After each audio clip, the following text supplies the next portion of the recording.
So, ayun guys, 11 o'clock na, no? Tanghalian na rin. So, ngayon, ito lang nakuha natin, oh. Kakaunti lang guys. Wala, oh. Kasi, yan.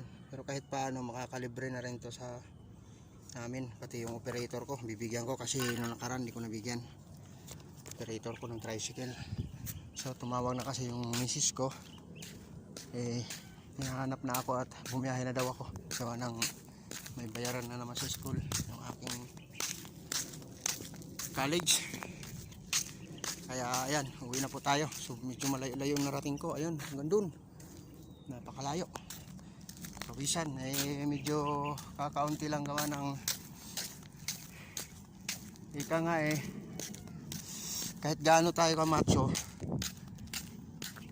machong lalaki, machong biga, naiisahan din ng segunda.